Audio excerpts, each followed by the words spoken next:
Okay, Assalamualaikum. Jadi hari ini kita akan buat sedikit demonstrasi macam mana untuk kita buat teknik semaian untuk tanaman rock melon. Sebenarnya tujuan kita buat untuk semaian rock melon ni adalah kita nak buat demonstrasi nanti. Anda boleh tengok untuk cara macam mana melakukan proses fertigasi teknologi bagi tanaman rock melon. Okay? So jadi kita akan demo untuk first step. Okay, untuk makluman anda sebelum kita terus proceed ke teknik semaian, Pedatek untuk Jabatan Kejuruteraan Pertanian juga ada menganjurkan kursus-kursus pendek. Contohnya salah satu dia adalah kursus fertigasi lah, yang mana dianjurkan oleh Center of Advanced Skill ataupun COS. Dan kita juga ada kursus-kursus pendek yang lain seperti penanaman cendawan buah barela dan sebagainya lah. Okay. So jadi sebelum kita nak buat semaian, okay, first step yang paling penting adalah pemilihan variety penanaman. Okay, bagi rock melon, selalunya antara jenis variety yang terkenal di kalangan petani ataupun peladang adalah jenis glamour. Okay, tapi ada juga variety yang lain yang anda boleh dapati daripada pasaran. Contoh macam Jumbo F1, Tahan F1, Jack Goddess dan ada banyak lagi lah. Okay, Golden Langkawi.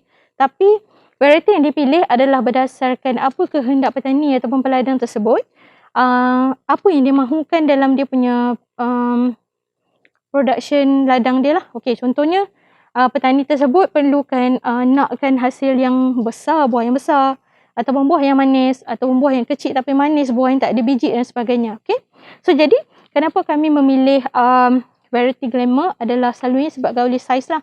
Sebab variety glamour ni selalunya dia buah dia boleh mencapai sampai 3 ke 4 kilo satu biji buah. Okey.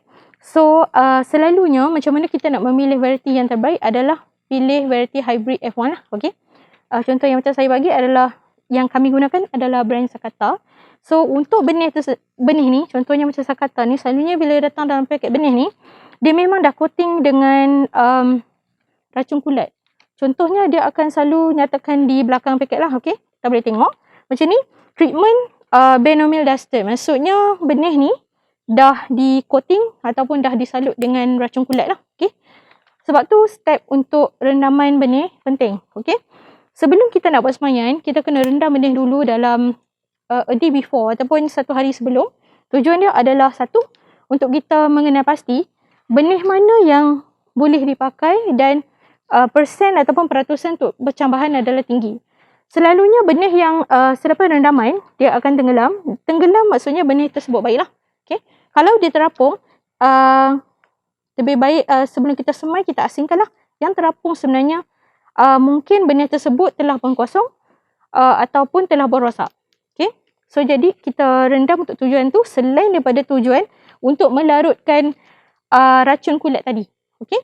So bila racun kulat ni disalut dalam benih, so dia tak boleh bertindak balas. Bila once dia dah dilarutkan bersama dengan air ataupun dah direndam, so baru dia dapat memberi fungsi mematikan segala benih kulit yang terdekat pada benih lah. Okay.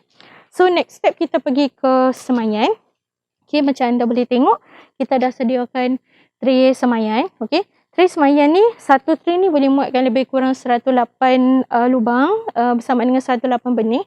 Tetapi selalu kalau untuk semaian rock melon, kita suggest bubur satu lubang dalam 1 ke 2 biji benih lah. Tak perlu letak banyak sangat lah. Tapi kalau satu pun boleh. Tapi maksimum adalah 2 benih dalam satu lubang.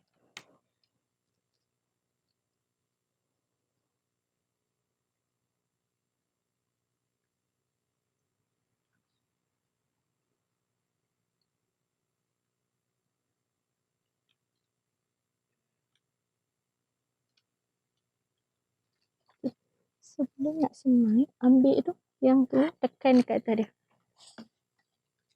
Ni, ambil tray, tekan atas dia. Okey. Tekan kuat.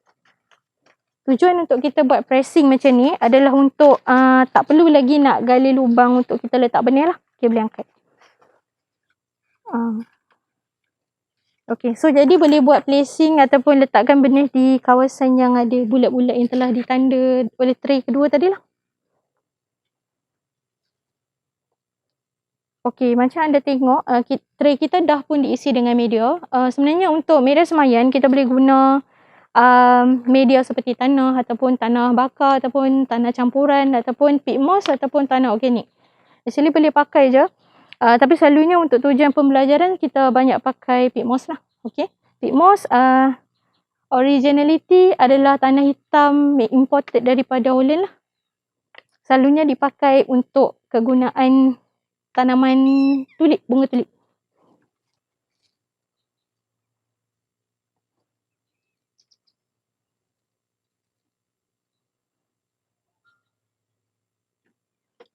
Okey dah. Tu. Okey, boleh ambil tanah tadi, letak atas dia.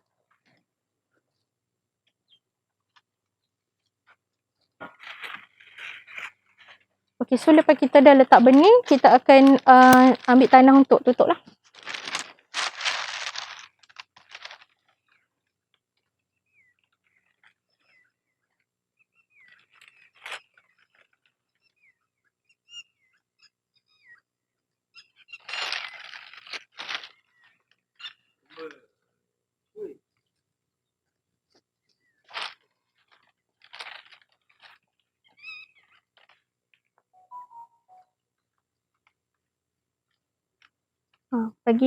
Pastikan semua tanah memang menutupi benih lah.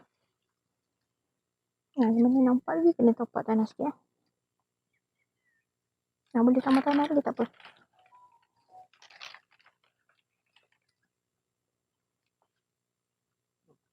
Okey.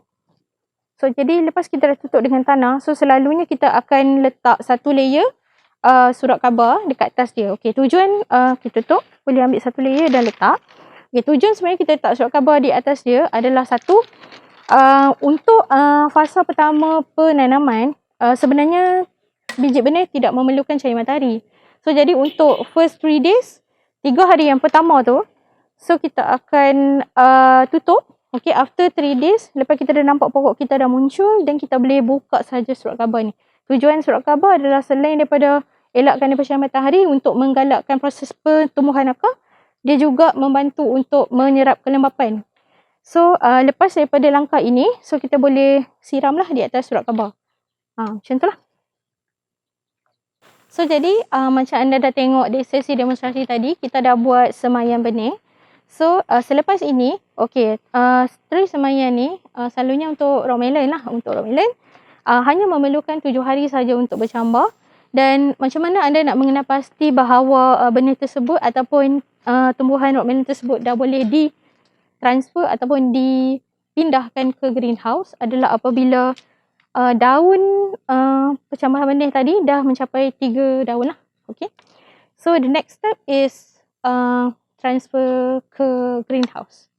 Baik, seperti anda boleh lihat sekarang, macam kita ditapak dalam greenhouse. Okay. So, jadi sebelum kita memulakan proses untuk transfer tanaman ke media semayan, so jadi kita dah sediakan media semayan. Macam anda boleh tengok, semalam yang kita ceritakan tu adalah tentang macam mana teknik untuk buat semayan. Okay, so jadi sekarang untuk kita transfer tanaman, okey, kita memerlukan media tanaman. Okey, macam anda boleh tengok dalam kita menggunakan polybag. Saiz lebih kurang 16 darab 16. Okey. Media yang digunakan untuk polybag adalah coco peat. Okey. Hanya coco peat saja yang kita perlukan. Okey, tapi ada petani dan peladang yang berpendapat bahawa boleh menggunakan sekam bakar dan sebagainya. Jadi terpulang peladang ataupun petani macam mana media yang mereka nak gunakan lah. Okay. So, jadi macam anda boleh tengok, kita ada layout irrigation ataupun layout pengairan. So, kita menggunakan sistem pengairan micro. Okay. Yang mana kita menggunakan dripper. Okay. Micro drip dan sebagainya lah. Okay. Macam anda boleh lihat, pelajar-pelajar tengah melakukan proses untuk memenuhkan beg media semayan, okey, supaya kita boleh menjalankan proses pemindahan semayan lah, okey, ke polybag. Okey, sekarang kita berada di kita punya rumah farm. Okey, di sini kita simpan kita punya stock solution ataupun larutan stok baja. So, untuk sistem fertigasi, kita ada 2 jenis baja seperti anda tahulah. Kita ada 1 set A, Satu lagi set B lah. Hala macam ni. Okay. Set B, dia bergantung kepada formulasi. Ada setengah formulasi menunjukkan set B ni dia warna sedikit warna biru. Okay. Sebenarnya yang menyebabkan colour dia berbeza adalah dengan kehadiran yang ni. Untuk stok A kita masukkan ferrum, manakala B ada cupra. Okay. Itu yang buatkan warna dia berbeza. Okay. Untuk baja fertigasi memang kita menggunakan baja liquid ataupun baja jenis cecair. Okay. And then stok-stok baja ni kita akan bancuh dalam tong seperti ni. Okay, lebih kurang dalam 100 liter. Okay. Yang mana kita akan gunakan untuk kita bancuh dalam kita punya tank air. Okay. Then kemudian kita akan buat bacaan untuk isi dan juga buat bacaan untuk pH lah. Okay, untuk pembajaan. Okay. And then untuk sistem pembajaan pula, isi akan semakin meningkat apabila umur tanaman meningkat. Okay. Sebaiknya advisable ataupun disarankan adalah peningkatan isi dalam tempoh 2 minggu selepas tanaman ataupun semaian dipindahkan di greenhouse ataupun dipindahkan di polybag. Macam proses yang sekarang student tengah buat, mereka sedang proses untuk membancuh baja set A dan juga set B. Macam anda boleh tengok, yang berwarna kuning adalah set A. Okay. And yang berwarna biru adalah set B. Okay, jadi bila kita dah letakkan baja, okay, ikut berapa jumlah yang menepati kita punya isi, okay, kemudian kita akan adukkan dia lah, okay, supaya sebab bila baja A dengan baja B sepatutnya dia tidak boleh bercampur. So jadi bila kita dah larutkan letakkan set A, so kita akan kacau, kemudian baru kita akan letak untuk set yang seterusnya lah. Okey, untuk sistem kami menggunakan 2 tank. Jadi 2 jenis bancuhan, 2 kali bancuhan perlu dibuat lah. Okey, untuk semaian yang baru berusia seminggu ataupun 2 minggu di dalam polybag, kita memerlukan lebih kurang isi minimum adalah 1.5 isi. Sebentar lagi saya akan buat sedikit demonstrasi macam mana untuk mendapatkan bacaan pH dan isi. Okey, seterusnya saya akan buat sedikit demonstrasi macam mana kita nak ambil bacaan selepas saja kita buat campuran untuk stok baja A dan juga B. Okey, stok baja A dan juga B anda boleh dapatkan daripada mana-mana je. Okey, ataupun dah banyak dah jual di pasaran. So anda hanya perlu beli hanya dalam bentuk powder, okey, ataupun serbuk. Anda boleh larutkan lah. Okey. So jadi untuk kita buat bacaan sebelum pembajaan, sebaiknya proses ni dilakukan untuk setiap kali bancuhan baja lah. Okey, so macam yang saya ada, so kita ada satu pH meter. Okey, ada pelbagai jenis brand ataupun jenama di pasaran boleh je. Yang penting untuk pH, satu untuk pH dan satu lagi untuk isi ataupun bacaan isi ataupun kita panggil electroconductivity. And then brand yang saya pakai yang mudah didapati di pasaran lah. Contohnya macam brand Hana Instrument. Okay. And then kita boleh buat bacaan. Terus kita akan on. Okay. Kita buka. Okay. Dan kita akan buat bacaan.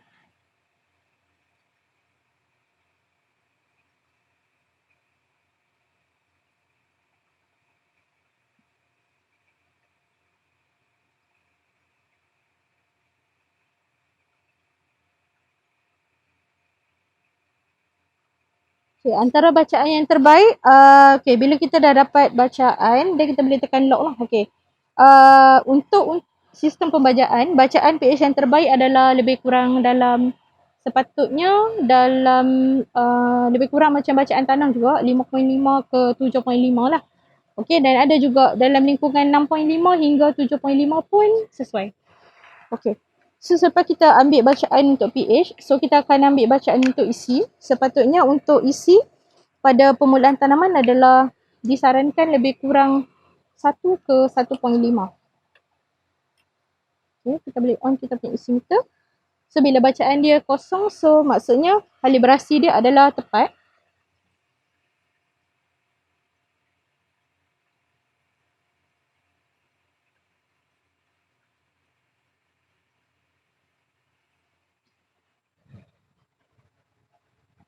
Baik, so jadi sepatutnya anda akan dapat bacaan PPM pada ni adalah 1.5 lah.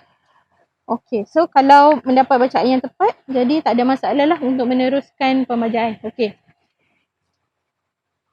Baik. Untuk memastikan sistem pembacaan kita berjalan dengan lancar, jadi kita perlu ada sistem pengairan yang sistematik. Okey? Untuk sistem teknologi fertigasi, selalunya untuk pengairan, kita memerlukan satu sistem perpaipan untuk jenis micro dripping. Okey? Kemudian adalah pump, tangki dan juga timer. Okey, bagi tujuan penggunaan timer adalah untuk memudahkan pengurusan pengairan lah. Okey. Selalunya yang boleh dapat di pasaran ada dua jenis timer, satu jenis analog, another one is jenis digital. Okey. Macam yang saya tunjuk, ini adalah jenis digital. Okey, anda boleh set sebaiknya ataupun yang disarankan adalah pengairan untuk pembajaan, okey, adalah 3 kali ke 4 kali satu hari. Okey, masa boleh ditetapkanlah mungkin pagi, petang dan juga lewat petang dan sebagainya lah. Okey. And then untuk digital timer anda boleh set lah di bahagian timer ni untuk 3 kali on and off. Lebih kurang dalam seminit ataupun 2 minit untuk pengairan pembajaan mencukupi. Okey, macam kita ada pakai dua jenis kat sini. Satu kalau timer digital pakai ini dan satu lagi untuk analog lah. Okey. Kita ada sistem untuk analog. So kalau digital dan analog sama je dia punya penggunaan. Just plug in dekat sini and buat setting lah. Okey, untuk sebarang perubahan untuk setting timer, boleh reset and setting semula. So, kita kembali ke kita punya greenhouse. Jadi, sebelum ni kita dah buat langkah-langkah seperti pembajaan, penyediaan pembajaan, penyediaan pengairan. Dan kita juga dah buat proses-proses untuk menyukat kita punya nutrien baja. Kita juga dah buat teknik semaian. And then ini adalah hasil semaian kita selepas seminggu 2 hari. Okay. So selalunya benih rock melon ni dia ambil masa dalam seminggu sajalah, so dah boleh transfer. Dalam macam ni dia punya keadaan ataupun dalam keadaan dia dah 3 daun lah. Okay. So jadi sekarang kita akan buat sesi untuk transfer semaian ataupun pemindahan semaian ke tapak greenhouse lah. Okay. Jadi selepas proses pemindahan semaian ke tapak semaian ataupun ke greenhouse, okey. Jadi untuk hari ini punya projek, kita punya kapasiti untuk greenhouse tapak semaian kita ni adalah lebih kurang 150 pokok. Okey. Selepas proses semaian ni, kita akan on air baja, air yang telah kita bancur dengan baja dan telah pun kita ambil bacaan, isi dan juga pH. Okey. So, jadi kita akan mulakan pengairan lah. Okey. Untuk pokok yang berusia seminggu lebih macam ni, bacaan isi macam saya bagi tahu yang lepas 1 hingga 1.5. So kita akan bagi air kepada tanaman lebih kurang 2 kali atau 3 kali. Bilangan pemberian air baja meningkat berdasarkan umur tanaman lah. Okey. Kemudian selepas daripada proses transfer, kemudian kita bagi pembajaan. Seterusnya selepas sebulan selalunya di dalam greenhouse ataupun di tapak tanaman, rock melon dah pun akan mengeluarkan bunga. Okay? Tapi sebelum langkah untuk kita akan tahu pokok rock melon sendiri bersifat menjala, jadi kita perlu buat sistem sokongan lah kepada tanaman ini. So, jadi sistem sokongan yang kami gunakan adalah jenis gantung, iaitu kita benarkan dia menjalar ke atas. Macam anda boleh tengok ada dawai di bahagian sebelah atas setiap baris tanaman. Okey. So nanti kita akan buat menggunakan trellis. So kita panggil sistem sokongan ni menggunakan trellis lah. Okey. Kita akan lilit. Okay. Proses untuk selepas pemasangan trellis ataupun proses untuk melakukan sokongan, membuat sokongan kepada tanaman, kita akan melilit tanaman kepada trellis supaya dapat membantu tanaman untuk memanjat ataupun menjala ke atas. Macam saya bagi tahu tadi, okey, bagaimana kita mau memilih? Okey, apabila tumbuhan seperti jenis tanaman melon menjala, Okey, kita perlu mencari sulur utama, okey. Di mana sulur utama yang akan mengeluarkan bunga jantan. Okey. Kita akan lilit sulur utama ke trellis membantu tanaman tersebut untuk menjala. Okey, selepas daripada kita membantu dia untuk menjala, proses ini kita perlu buat setiap minggu lah. Sebab ataupun semakin meningkat umur tanaman, kita perlu membuat dia hampir setiap hari. Okey, proses untuk membantu tanaman menjala. Baik, selepas daripada sebulan penanaman, okey, pokok romilen akan mula mengeluarkan bunga jantan dan juga betina, di mana bahagian sulur utama terdapatnya bunga jantan dan di sulur sisi terutamanya di bahagian bawah dan juga atas akan mengeluarkan bunga betina. Untuk tanaman di dalam greenhouse, ada satu lagi teknik yang kita perlu lakukan untuk membantu proses yang seterusnya iaitu penghasilan buah, iaitu pendebungaan, bantuan. Sebab kita mewujudkan satu environment yang tertutup kepada tanaman ini. Jadi pollinator seperti lebah ataupun ejen pendebungaan tidak dapat masuk ke dalam greenhouse sebab greenhouse ditutup dengan mesh ataupun jaring halus. Bagi proses pendebungaan berbantu, selalunya proses ni dilaksanakan di waktu pagi lah, sebelum jam 10 pagi. Itu yang terbaik. Sebab bunga tanaman, rock melon, selalunya akan keluar daripada pagi sehingga selewatnya pukul 10. Lebih daripada jam tu, dia akan tutup lah. So, jadi susah untuk kita melakukan proses pendebungaan berbantu. Baik, seterusnya selepas daripada proses pendebungaan, selalunya kita akan laksanakan dalam tempoh 2 minggu. Dan selepas daripada proses pendebungaan, kita akan dapat lihat buah-buah ataupun putik-putik kecil terhasil. Jadi, untuk mendapatkan hasil yang berkualiti, kita perlu melakukan penjarangan buah. Di mana kita akan membuang putik-putik buah yang terhasil, terutamanya di bahagian atas pokok. Tujuan adalah untuk membolehkan buah yang dihasilkan bersaiz sama seperti kehendak pasar. Terbaik untuk satu tanaman perlu dijarangkan sehingga meninggalkan 2 buah supaya berat buah boleh mencapai sehingga 4 kilogram untuk satu buah. Bagi tanaman rock melon, masa untuk penuaian yang diperlukan daripada tempoh semaian ke polybag adalah lebih kurang 75 hari. Selepas 75 hari, apabila putik telah pun membesar menjadi buah, so kita akan buat proses penuaian buah.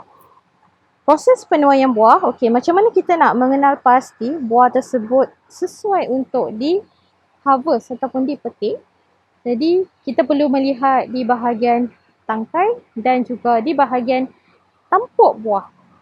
Buah yang telah kering di bahagian tangkai dan juga tampuk buah dia sedikit mengecil ataupun mengecut adalah sesuai untuk di-harvest ataupun dituai.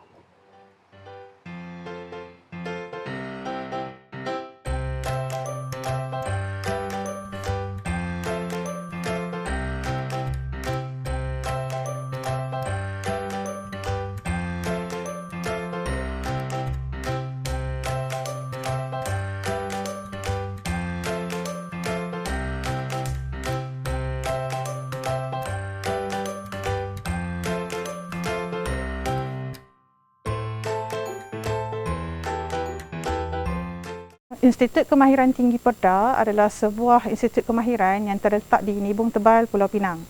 Di institusi kami terdapat beberapa jabatan dan salah satu jabatan adalah jabatan kami iaitu Jabatan Kejuruteraan Pertanian. Di bawah jabatan kami pula ada satu program yang kita panggil Program Sijil Kejuruteraan Pertanian. Program ini mendapat pentauliahan akreditasi daripada Malaysia Qualification Accreditation ataupun MQA. Program ini kita sediakan bagi tempoh pengajian sebanyak 2 tahun, iaitu 3 tahun pengajian di dalam kampus, 3 semester pengajian di dalam kampus, manakala 1 semester lagi adalah pelajar akan pergi berpraktikal di luar. Okey, Institut Kemahiran Tinggi Peredah juga menawarkan beberapa kemudahan ataupun infrastruktur bagi program ini. Antara kemudahan-kemudahan yang kita ada adalah seperti yang boleh dilihat, kita ada traktor, kemudian kita ada backhoe, kita ada greenhouse, kita ada beberapa implemen pertanian dan juga kawasan ladang untuk kegunaan pelajar bagi program sijil kejuruteraan pertanian. Okey, syarat kemasukan bagi program ini adalah pelajar lepasan SPM mestilah lulus bagi subjek Bahasa Melayu, kemudian subjek sejarah bagi tahun 2013 ke atas, kemudian lulus subjek matematik dan juga mendapat kepujian dalam mana-mana subjek yang lain. Okey, kalau ada 4 syarat ni boleh memohon masuk ke program sijil kejuruteraan pertanian lah. Okey, bagi yuran pengajian di sini, Perdatek menawarkan yuran pengajian secara percuma bagi sepanjang tempoh pengajian dan pelajar juga akan diberi elang bulanan sebanyak RM250 sebulan kepada pelajar. Okey, dari segi prospek kerjaya, pelajar selepas tamat pengajian, pelajar boleh terdapat 2 cabang yang pelajar boleh pilih, sama ada melanjutkan pelajaran ataupun menceburi bidang pekerjaan. Okey, kalau bidang pekerjaan, antara contoh pekerjaan yang boleh diperolehi adalah pembantu ladang, juruteknik mekanikal dan juga juruteknik ladang. Itu adalah contoh kerjaya yang boleh pelajar ceburilah. Okey, untuk menyambung pengajian, pelajar juga boleh menyambung ke peringkat diploma. Bagi pelajar sijil kejuruteraan pertanian, kita ada laluan khas bagi menyambung pengajian ke peringkat diploma di Politeknik Kota Baru. Jadi pelajar dengan keputusan yang memenuhi syarat Politeknik boleh memohon secara terus ke Politeknik kerana kita mempunyai satu laluan khas dengan Politeknik Kota Baru. Pembelajaran bagi pelajar sijil kejuruteraan pertanian kita boleh pecahkan kepada 2. Satu adalah teori, iaitu pembelajaran di dalam kelas, dan satu lagi adalah praktikal ataupun amali, hands on di ladang lah. Okey, antara kursus-kursus yang akan dipelajari oleh pelajar adalah contohnya kita ada mekanisasi pertanian 1, 2 dan 3. Yang ini adalah berkaitan dengan mesin dan kejenteraan ladang. Kemudian kita ada lukisan kejuruteraan, teknologi pemprosesan pertanian. Kemudian pelajar juga akan belajar tentang biologi pertanian, asas kimia pertanian. Kemudian kita ada jurutera dalam masyarakat dan beberapa kursus lainlah yang berkaitan. Antara agensi yang bekas pelajar kami bekerja pada masa kini adalah contohnya Universiti Sains Malaysia, kemudian ada Nafas Jentera, Mardi, Felkra dan juga Pertubuhan Peladang, dengan syarat kemasukan tu adalah pada peringkat sijil.